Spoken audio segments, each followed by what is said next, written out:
everywhere during the pandemic. I even went to a strip club in Las Vegas. Oh man, it was weird because like they were all fully clothed. I felt like I was in an indoor beach. I'm like, what's going on here? How are you getting paid the full price? But it's weird. I really do hate strip clubs, man. They just. I don't hate them for like what they stand for or represent or anything like that. I hate strip clubs for who I become when I get into a strip club. You know, all of a sudden I'm some frugal origami master. You know, and I'm like, and I have like a psychology degree. I'm gonna save all these strippers. You know, I get a little crazy. I start like writing notes on the dollar bills. You know, simple things like, you know, go back to school. Join the military. Target advice. My favorite. Call your dad. That's crazy. Every time I'm in a strip club, the same thing happens. I always end up getting kicked out. I think it's because I don't have like proper strip club etiquette, you know? I don't know all the rules. Like, am I supposed to drape the dollar bill over the penis or roll it up and shove it in the dick hole? You get kicked out for that second one.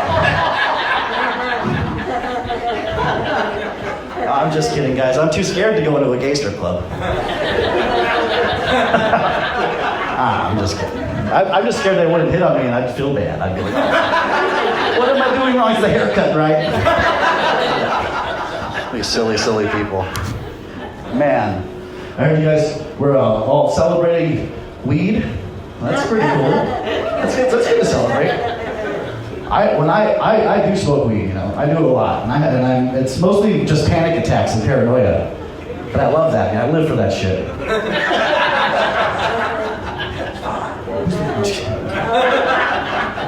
But one of my favorite things to do when I'm high off of weed, remember that. One of my favorite things to do ever is I love to stare at fish tanks. Oh, it's so perfect when you're high.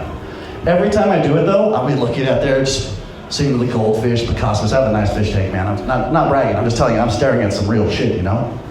And every time I see that fish tank, I always think the same thing. I wonder if there's any conspiracy theory fish. You know, swimming around, bothering the rest of the fish. Like, hey guys, I don't think this is our natural environment. I think it's fake. It's constructed by a higher intelligence meant to keep us in here for their entertainment. And the rest of the fish are like, shut the fuck up, Travis. Yes. The big green net will come down and get you if you keep talking. It'll disappear you. Every time I just have these thoughts when I look at fish. I'm just like, you gotta know. You gotta know. I don't know if they do though. I don't know if they do. I'm sober right now. I mean, I still smoke weed, but I'm like, I haven't drank in like a month. I was going too hard, you know? Well, thank you. I used to get drunk, and every time I get really drunk, one of the first things I would do, and it was one of my favorite things to do, I would go to church. Oh, right away. Well, because like, hear me out. I know it sounds dumb, but there's a guy there that will read me stories. And he lets me call him father. Like, I need that in my life. I need that. That's for me. That's for me. But it started getting out of control because I would go in there and I'd blow out all the candles. I'd be like, I would do it guilt-free too. Guilt-free, just look over and be like, sorry. Hey, I read the book. I know you have to forgive me. It's on you for lighting those candles. I'm all drunk in there. It is good. I always crave like father figures because I've never really had one. I mean, I do have everyone. You know, if you exist, you have one. Unless you're one of those test tube people. Even then, you still kind of have one. They just won't tell you. I didn't have a father, but he lived in prison when I was growing up. You know, and it was really weird. You know, I was always like, you know, what's he like? What's he gonna do? You know, it was really weird. I guess the way to explain it is, I was raised by Christian cholos. Anyone else? Anyone else? No. It's crazy being raised by all these cholos. You know, like they turn to God.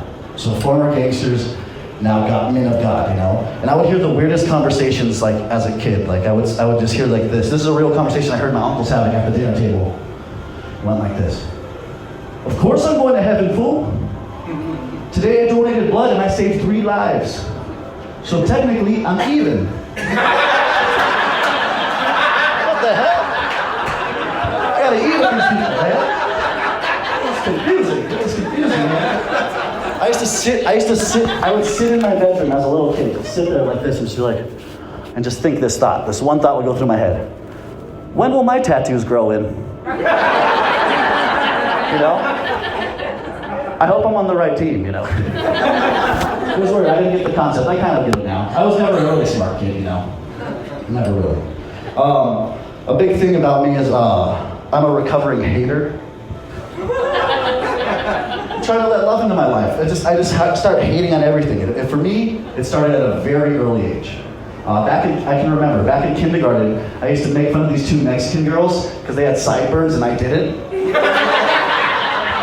I was jealous, man. So jealous of these girls.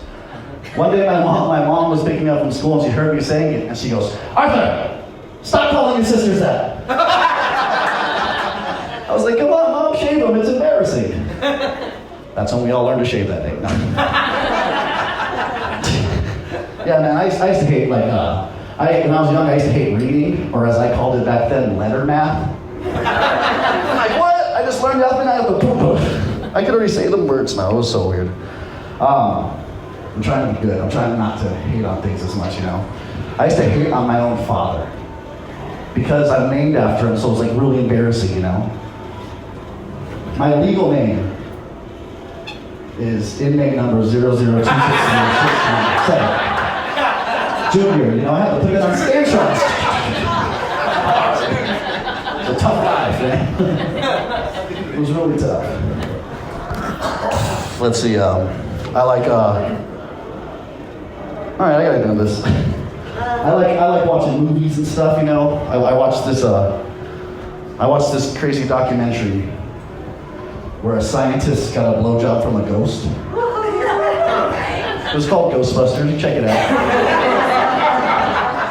Man, I'm sitting there watching this and I was just like, I want that. I was like, oh, that'd be so cool. I looked it up and everything, man. Turns out that kind of ghost is called a succubus. You can't make this up. This is real. I said, oh, a succubus, right? So I was getting all crazy and horny for ghosts, right? I got me a little Ouija board, which is like Tinder for the dead. Swipe right, you know? I'm over there looking for a ghost with loose morals. Come on, I know you're in here. Come on. I've always just been kind of like had weird sexual experiences, and you know, like probably you guys too. Everyone has them. One of my first ones ever. I remember I was on a date, closing the deal, you know, and the lady says to me, "That condom makes your penis look mean."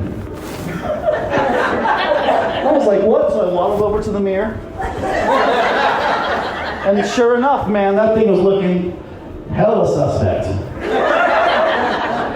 It looked like my penis put on a mask and was planning a heist.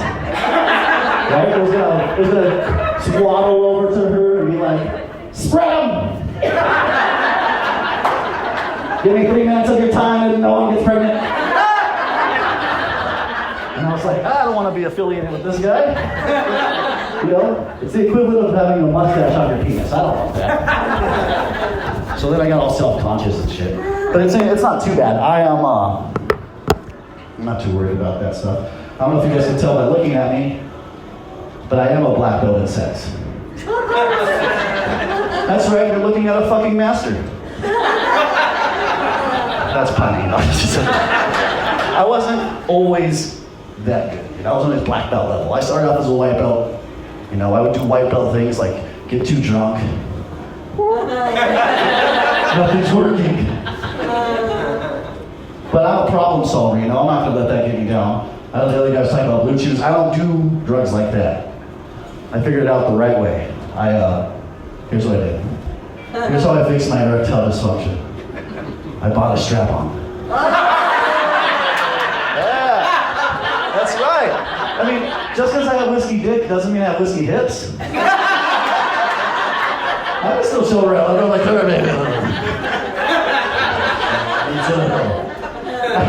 I would tell my friends and they would be like, man, isn't that embarrassing? You know, like, isn't that embarrassing? And I was like, would you be embarrassed to have a butler? I mean, this is like my penis's butler. Or like you a tag team partner, and just taps them in, boom, I'm tired, you go. Teamwork makes the dream work. Thank you. I appreciate it. Thank you so much.